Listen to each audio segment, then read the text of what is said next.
Hi అండి, నమస్తే. కథావాణికి స్వాగతం. అలపర్తి రామకృష్ణ గారు రచించిన పాలకండలు అనే ఒక చక్కని నవలను వినేద్దామా అండి. ఊరిని మూడు దిక్కుల్లో కొండలు చుట్టేశాయి. తూర్పు దిక్కున పెద్ద చెరువు ఉంది. కొండల మీద కురిసిన వాన నీళ్లు చిన్న చిన్న కాలువల ద్వారా ఆ చెరువుల్లో చేరుతూ ఉంటాయి. సంవత్సరానికి 3 పంటలు పండిస్తూ ఉంటారు. కొండలకు ఓ పక్కన ఉన్న కంకర్ రోడ్డు 10 కిలోమీటర్ల దూరంలో ఉన్న టౌన్కు దారి కలుపుతుంది. ఆ కొండల్ని పాలకొండలు అని అంటారు. ఆ కొండల పక్కన ఉన్న గ్రామాన్ని పాలకొండ అంటారు. కొండ ఎక్కుదామా అడిగింది సుగుణ తమ్ముడిని సత్యాన్ని. వద్దు వద్దు, ఊళ్ళోకి తిరిగి వెళ్ళిపోదాం అన్నాడు సత్యం అక్క చెయ్యి పట్టుకుని వెనక్కి లాగుతూ. ఎందుకంత భయం? పచ్చని చెట్లతో ఎంతో ముచ్చటగా ఉందో చూడకుండా. నేను 4-5 సార్లు కొండపైకి ఎక్కాను. కొండ మీద కొలను ఉంది. కొలంలో నీళ్లు తియ్యగా ఉంటాయి, తేనె కలిపినట్లు. భయపడకు, నేనున్నాను కదా. తమ్ముడి వైపు చూడకుండా కొండ ఎక్కడం మొదలుపెట్టింది. ఒక్కడే వెనక్కు తిరిగి వెళ్ళాలన్న సత్యానికి భయం. ఊళ్ళో కుక్కలు వెంటబడతాయేమోనని భయం. చేసేది లేక ఆగు, నేను వస్తున్నాను అన్నాడు అక్కతో. కొండ మీద మట్టి వర్షానికి నాని మెత్తగా ఉంది. కొండమల్లెల వాసన చుట్టుముట్టేస్తూ ఉంది. దట్టంగా ఉన్న చెట్ల మీద సూర్యకాంతి పడి పసుపచ్చ అంచుతో ఆకుపచ్చ చీర చుట్టునట్టుగా కనిపిస్తూ ఉంది కొండ. పాములుంటాయేమో అన్నాడు సత్యం. ఎండిన ఆకుల మధ్య సర్రున ఏదో పాకి వెళ్ళినట్లు అనిపించింది. వాటి మీద మనం కాలు వేయకుండా నడిస్తే చాలు, అవి మనల్ని ఏమీ చేయవు. మన కాళ్ళ చప్పుడుకు దూరంగా వెళ్ళిపోతాయి. పాములకు చెవులుంటాయా? అక్కని అడిగాడు మెల్లగా అడుగులు వేస్తూ. చెవులుండవు. శరీరం మీద ఉండే పొలుసులతో శబ్దాన్ని తెలుసుకుంటుంది. పాముల వాడు నాగస్వరం ఊదుతుంటే తల ఊపుతూ నాట్యం చేస్తున్నట్లు కనిపిస్తుంది, కానీ పాట వింటూ ఊగిపోవడం కాదు. ఆ పాముల వాడు తన్ని ఎక్కడ కొడతాడో, ఆ నాగస్వరం బుర్రదనకు ఎక్కువ తగులుతుందోనని భయంతో పడగ విప్పి ఊగుతూ ఉంటుంది. నీకెవరు చెప్పారు పామును కొడితే పగబడుతుంది? నువ్వు ఏలూరు వెళ్ళినా నీ వెంటబడి తరుముతూ ఉంది. పాములు పగపట్టవరా తమ్ముడు? మనిషిని చూస్తే వాటికి భయమే. నీకెవరు చెప్పారు? మా స్కూల్లో టీచర్ చెప్పాడు. ఆయన కంటే నీకు బాగా తెలుసా? మా టీచర్ ఎప్పుడూ పుస్తకాలు చదువుతూనే ఉంటాడు.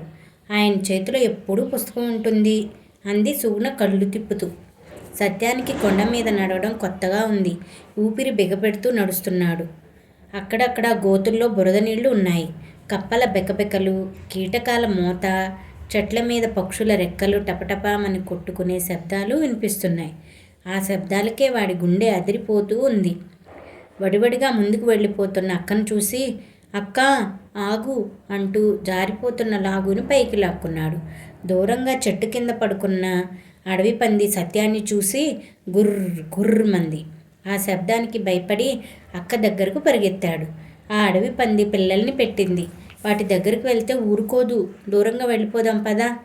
మరోవైపు పరిగెత్తింది. కొండ మధ్య భాగంలో ఉన్న గుహ దగ్గరకు వచ్చారు ఒకరొస్తూ.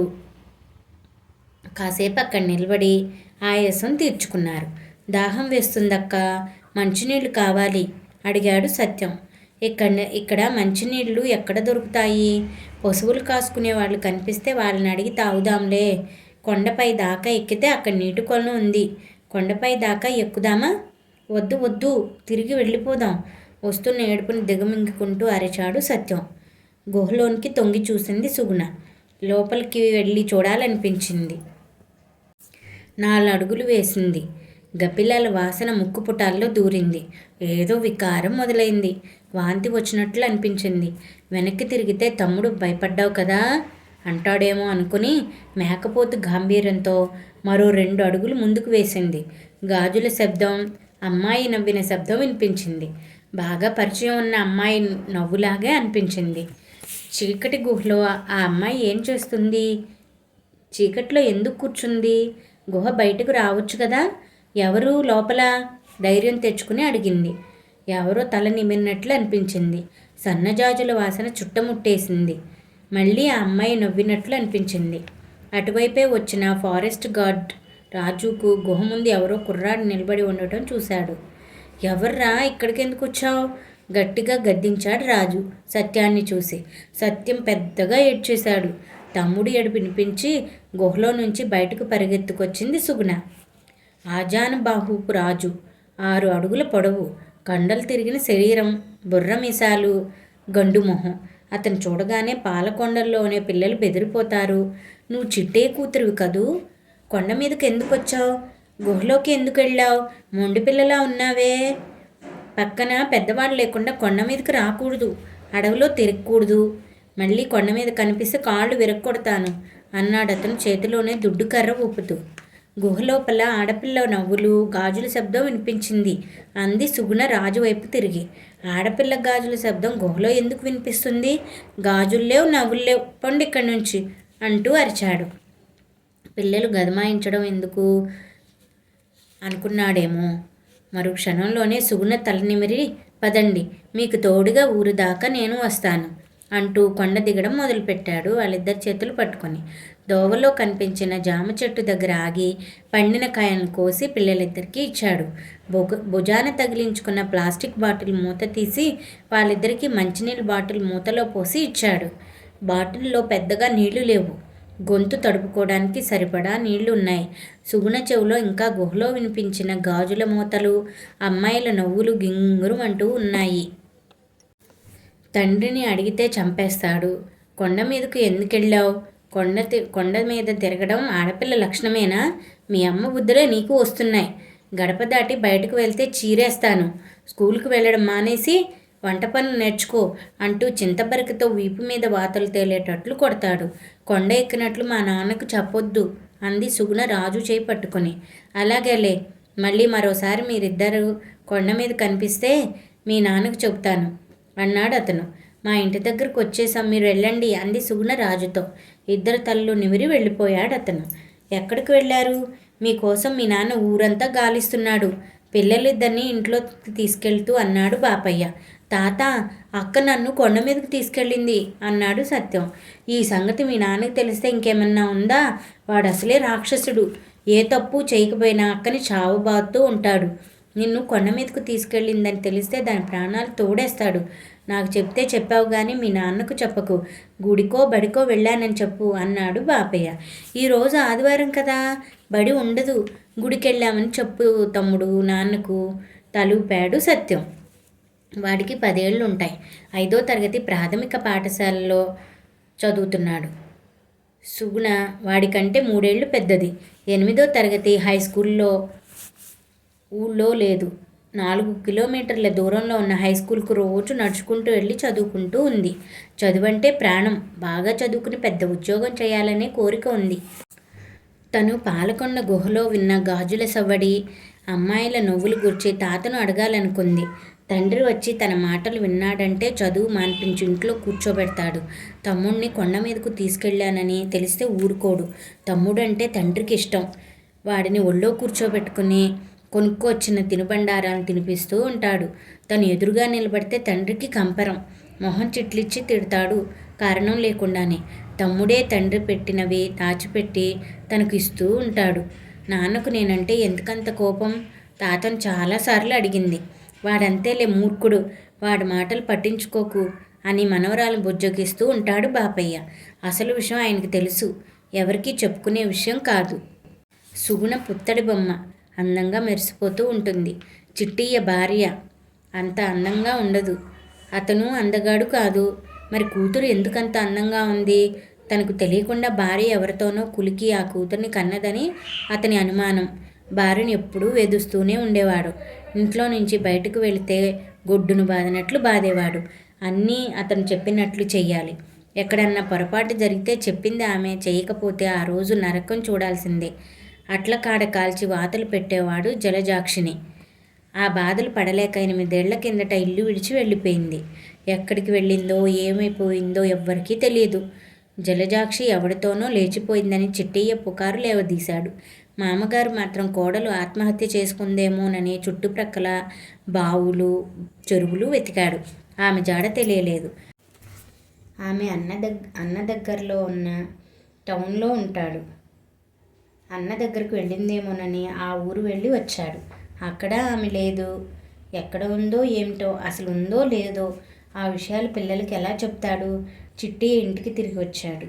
వంటగదిలో పీట వేల మీద కూర్చుని అన్నం తింటున్న కూతుర్ని కొడుకును చూశాడు. ఇంటి పట్టున ఉండకుండా ఎక్కడ తిరిగి వచ్చారు? సుగుణ వైపు కళ్ళు రెమ్మి చూస్తూ అడిగాడు. గుడికి వెళ్ళాం అన్నాడు సత్యం. ఎందుకు? పూజలు చేస్తున్నారు గుళ్ళో. పూజలు అయ్యాక ప్రసాదం పెడతారని చెప్తే గుళ్ళోనే ఉండిపోయాం అంది సుగుణ. ఇంట్లో మొక్కుతున్నది చాలట్లేదా? గుడి దగ్గర కూర్చుని ప్రసాదం ఎప్పుడు పెడతారా అని పడిగాపులు కాస్తున్నారా?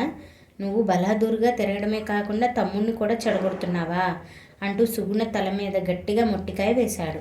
తల బొప్పి కట్టి చుర్రుమంది. ఎడం చేత్తో తల రుద్దుకుంది. ఆ పిల్లని అన్నం కూడా తిననివ్వా? కోపంగా కొడుకు వైపు చూశాడు బాపయ్య. చిట్టయ్య వెనక్కు తగ్గాడు. ఊళ్ళో ఎవరి మాట వినడు, తనకు తోచింది చేసేస్తాడు చిట్టయ్య. తండ్రి మాటకే కాస్తో కూస్తో విలువ ఇచ్చేది.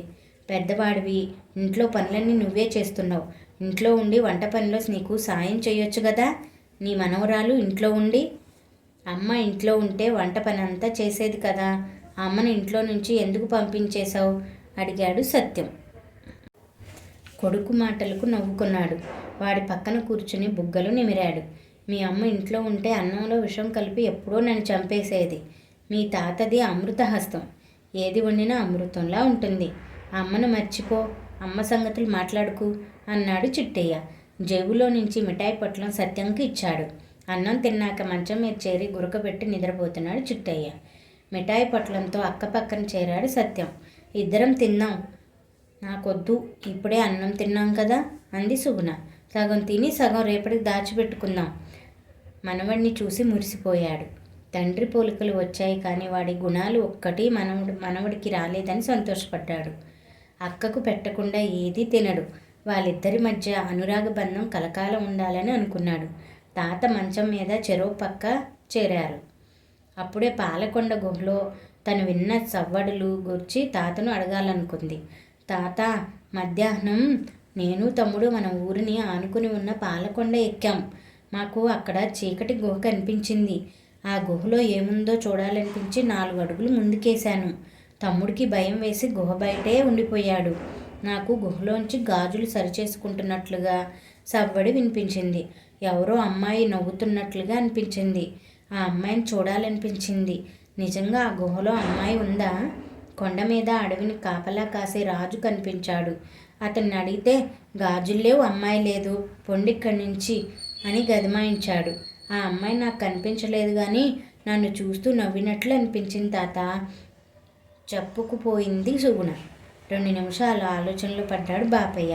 పాలమ్మ గుహలోకి వెళ్ళావా? పాలమ్మ గుహ ఏమిటి? పాలమ్మ ఎవరు అని అడిగింది తాతని. ఆ గుహని పాలమ్మ బిలం అంటారు. పాలమ్మ కథ ఇప్పటిది కాదు, 7-8 తరాల ముందుది. పాలమ్మది మన ఊరే. కుందన బొమ్మలా ఉండేదట. ఊళ్ళో 2 వర్గాలు ఉండేవి. 2 వర్గాల మధ్య పచ్చిగడ్డి వేస్తే బగ్గుమనేది. ఓ వర్గం వాళ్ళు పశువుల్ని, మరో వర్గం వాళ్ళు కొండ అవతలి పక్కకు తీసుకెళ్ళి నరికివేసి ఆ మాంసం వండుకు తిన్నారట. 2వ వర్గం వాళ్లకు కోపం వచ్చి తమ పశువుల్ని చంపిన వాళ్ళ ఇళ్ళు తగలబెట్టి ఇళ్లలో సామాను తీసుకెళ్ళి ఊరు చెరువులో పడేశారట. ఇరు వర్గాల మధ్య కక్షలు, వైషమ్యాలు తారాస్థాయిలో ఉన్నప్పుడు పాలమ్మ 2వ వర్గం వాళ్ళ అబ్బాయిని ప్రేమించింది. వాళ్ళిద్దరూ కలిసి కొండ మీద తిరుగుతూ ఉండేవారట. ఒకరిని విడిచి మరొకరు ఉండలేని పరిస్థితి వచ్చింది. కొండ మీదే దండలు మార్చుకుని వాళ్ళిద్దరూ దంపతులయ్యారు. ఎవరికీ తెలియకుండా పెళ్లి చేసుకుని కొండ మీదే గుడిసెలో కాపురం పెట్టారని తెలిసి కోపంతో ఊగిపోయారు ఆ అమ్మాయి బంధువులు, అబ్బాయి బంధువులు. పక్కన ఆ అబ్బాయి లేనప్పుడు పాలమ్మ కాళ్ళు చేతులు తాళ్లతో కట్టేసి కొండ గుహలోకి తోసేసి ఊళ్ళోకి వచ్చేశారు అబ్బాయి బంధువులు. పాలమ్మ భర్తను అడవిలో చెట్టుకు ఊరేసి ఏమీ ఎరగనట్లు ఊళ్ళో తిరిగారు ఆ అమ్మాయి బంధువులు. పాలమ్మను గుహలోకి నెట్టివేసినప్పుడు ఆ అమ్మాయి గర్భిణి. చేతులకు కాళ్లకు తాళ్లను విడిపించుకోలేక ఆకలితో మలమల్లాడి చనిపోయింది పాలమ్మ. ఆమెతో పాటే కడుపులో ఉన్న బిడ్డ కూడా చనిపోయింది. అదేం విచిత్రమో, పాలమ్మ కాళ్ళు చేతులు కట్టేసి గుహలో పడేసిన వాళ్ళు నెల తిరక్కముందే మంచాన పడ్డారు. వారం తిరక్కముందే చనిపోయారు. అబ్బాయిని చంపిన వాళ్ళు ఇసుక లారీ ఎక్కి వెళ్తున్నప్పుడు లారీ బోల్తా పడి వాళ్ళ మీద ఇసుక గుట్టగా పడటంతో సజీవ సమాధి అయ్యారు. రెండు వర్గాల వాళ్ళు కళ్ళు తెరుచుకున్నాయి. ప్రేమికులను విడదీయడం పాపమని అర్థమైంది. ఆ తర్వాత ఊళ్ళో ఎవరు ప్రేమించుకున్నా అడ్డు చెప్పలేదు. ప్రతి సంవత్సరం రెండు వర్గాల వాళ్ళు కలిసిపోయి పాలమ్మ బిలం దగ్గర పూజలు చేస్తారు. తిరునాళ్ళు జరుగుతుంది. ఊరి జనాన్ని కరుణించమని ప్రార్థిస్తారు పాలమ్మ దేవతలు. ఆ కొండలను పాలకొండలని పిలవడం, ఊరిని పాలకొండగా పేరు మార్చేశారు. అమ్మ శాంతించింది. కొండ మీద చెట్లు ఏపుగా పెరగడం, కొండ మీద పచ్చిగడ్డి మేసి ఆవులు గేదెలు కమ్మటి పాలు ఇవ్వడం, వర్షాలు బాగా కురిసి కొండవాగు ద్వారా చెరువు నిండా నీళ్లు చేరడం, 3 పంటలు పండించడం మొదలైంది. ఇక వినిపించిన నువ్వులు గాజుల సవడి ఆ పాలమ్మ తల్లివే. ఆ తల్లి కరుణ కటాక్షాలు నీ మీద తప్పకుండా ఉంటాయి. నీకు మంచి మొగుడు వస్తాడు. నువ్వు కోరుకున్న మన్ముదుడే నీకు భర్త అవుతాడు. పాలమ్మ తల్లి గురించి అన్ని వివరాలు మనవరాలకి చెప్పాడు బాపయ్య. సత్యం ఎప్పుడో నిద్రలో జారుకున్నాడు. మరుసటి రోజు ముళ్ళుకర్ర చేతిలో పట్టుకుని ఊపుకుంటూ పొలం బయలుదేరాడు చిట్టయ్య. అతని మాటలు చేతలు ఊళ్ళో అందరికీ చేదర కలుగుతుంది కానీ వ్యవసాయ పనులు మాత్రం ఎవరి చేత వేలెత్తి చూపించుకోకుండా చేస్తాడు. పూజారి ఎదురుపడ్డాడు. నిన్న మీ ఆలయంలో చాలాసేపు పూజలు జరిగాయట కదా, మా పిల్లలు ప్రసాదం కోసం గుళ్ళోనే ఉండిపోయారట పూజారితో అన్నాడు. నిన్న వేణుగోపాల స్వామి ఆలయం తలుపులు తెరవలేదు అన్నాడు పూజారి. ఎందుకని? ఎందుకేమిటి నీకు తెలియదా? నిన్న సూర్యగ్రహణం, గుడి తలుపులు తెరవనే లేదు. గ్రహణం విడిచాక సాయంత్రం 6ంటికి సంప్రోక్షణ చేసి ఆలయం తలుపులు తెరిచి గుడి ఆవరణలో పుణ్యజలం చల్లాము. నిన్న పెద్దగా పూజలేమీ జరగలేదు అనేసి వెళ్ళిపోయాడు పూజారి. మరికొంత దూరం ముందుకెళ్ళేసరికి సాంబయ్య ఎదురొచ్చాడు. నిన్న మీ పిల్లలిద్దరూ కొండ మీద అడవిలో తిరుగుతూ ఉంటే ఫారెస్ట్ గార్డ్ రాజు పిల్లల్ని మీ ఇంటి దగ్గర వదిలిపెట్టి వెళ్ళాడు. కొండ మీదకు వెళ్ళనీకు, పొరుగు పుట్రా ఉంటాయి అన్నాడు సాంబయ్య. తనకు అబద్ధం చెప్పినందుకు సుగుణ్ణు చావు బాధాలనుకున్నాడు. ఒళ్ళు మండిపోయి వెనక్కి తిరిగి ఇంటికి వెళ్ళాడు చిట్టయ్య. సత్యం మీద కోపం రాలేదు. వాడు చిన్నపిల్లాడు. అక్క గుడికి వెళ్ళమని చెప్పమని ఉంటుంది. వీడు చెప్పాడు. వాడి తప్పేం లేదు. సుగుణకే ఒళ్ళంతా కండ కావరం. కొండ మీద తిరిగి గుడికి వెళ్ళామని చెబుతుందా? అబద్ధం చెబితే తోలు ఒలుస్తానని తెలిసినా అబద్ధం చెప్పిందంటే ఎంత నిర్లక్ష్యం తనంటే. పెరట్లో బాదం చెట్టు నీడలో అంట్లు తోముతున్న కూతురు కనిపించింది. చేతిలో ఉన్న కర్రతో సుగుణ వీపు మీద బాదాడు. వీపు చొర్రుమనడంతో వెనక్కి తిరిగి చూసింది. తండ్రి ఉగ్రరూపం చూసి అక్కడి నుంచి పరిగెత్తబోయింది. ఆ అమ్మాయి జాడ చిట్టయ్య చేతికి దొరికింది. గట్టిగా లాగాడు జడను. బాధతో మూలిగింది. ఆ పిల్ల చెంపలు వాయించాడు. వీపు మీద పిడిగుద్దుల వర్షం కురిపించాడు. మనవరాల్ని కొడుకు కొట్టడం చూసి ఓర్చుకోలేకపోయాడు బాపయ్య. అడ్డు వచ్చాడు. సుగుణకు దెబ్బలు తగలకుండా చేతులతో కాపు కాసే ప్రయత్నం చేశాడు. తండ్రిని పక్కకు నెట్టేశాడు. తాడు తీసుకువచ్చి నిన్ను చెట్టుకు కట్టేసి 1 వారం రోజులు తిండి పెట్టకుండా మాటిస్తే దారిలోకి వస్తావు. ఒకవేళ నువ్వు చస్తే పెరట్లోనే గొయ్యి తీసి పాతేస్తాను అన్నాడు చిట్టయ్య. దగ్గరలో ఎక్కడా తాడు కనిపించలేదు. పశువుల సావిడిలోకి వెళ్ళాడు తాడు కోసం వెతుకుతూ. కింద పడిన బాపయ్య లేచి మనవరాల దగ్గరకు వచ్చాడు. నువ్వు ఇక్కడి నుంచి పారిపో తల్లి. ఆ రాక్షసుడు అన్నంత పని చేస్తాడు. అడ్డు తగిలితే మరింత చచ్చిపోతాడు అన్నాడు మనవరాలు తలనిమిరి. ఎక్కడికి వెళ్ళను తాత అడిగింది సుగుణ వెక్కి వెక్కి ఏడుస్తూ. వినుకొండలో మీ మేనమామ ఇంటికి వెళ్ళు. నీకు ఏ లోటు రాకుండా చూసుకుంటాడు. మేనమామ ఇల్లు ఎక్కడ ఉందో నీకు తెలుసు కదా? తలూపింది తెలుసు అన్నట్లు. పాలకొండ నుంచి రోజు నడుచుకుంటూ వినుకొండలోనే హైస్కూల్కి వెళ్తుంది. మేనమామ ఇల్లు కూడా హైస్కూల్కు దగ్గరే. మేనమామ ఇంటికి వెళ్ళినట్లు తెలిస్తే తండ్రిని తిడతాడని తెలిసి వాళ్ళ ఇంటికి వెళ్ళేది కాదు. ఎప్పుడన్నా మేనమామ ఎదురైతే కొనుక్కోవడానికి డబ్బులు ఇస్తాడు. వద్దంటున్నా వినకుండా. మరో క్షణం అక్కడ ఉంటే ఏ ఉపద్రవం ముంచుకొస్తుందోనని మనవరాలు చెయ్యి పట్టుకుని ఇంట్లో నుంచి బయటకు తీసుకొచ్చాడు బాపయ్య. తమ్ముడి కోసం సుగుణ కళ్ళు వెతికాయి. వెళ్ళు, తొందరగా వెళ్ళిపో, మీ నాన్న వస్తున్నాడు అన్నాడు బాపయ్య కంగారుగా. అక్కడి నుంచి లేడీ పిల్లలా పరుగులు తీసింది. నీ మనవరాలు ఏది? ఎక్కడ దాక్కుంది? చేతిలో తాడు పట్టుకుని అక్కడికి వచ్చాడు చిట్టయ్య. పారిపోయింది అన్నాడు బాపయ్య కన్నీళ్లు తుడుచుకుంటూ. పేడ విరగడైంది. మళ్ళీ ఇంట్లోకి రానివ్వకు. దాన్ని ఇంట్లోకి రానిచ్చావా నిన్ను ఇంట్లో నుంచి బయటకు నెట్టేస్తాను. చేతిలోని తాడు ఓ మూలకు విసిరేస్తూ అన్నాడు చిట్టయ్య తండ్రితో. విసవిసా నడుచుకుంటూ వెళ్ళిపోయాడు పొలం వైపు. మొదటి భాగం ఇంతటితో సమాప్తమండి. మిగతా నవలు రేపటి భాగంలో తెలుసుకుందామా? Thank you for watching. Please subscribe for more stories.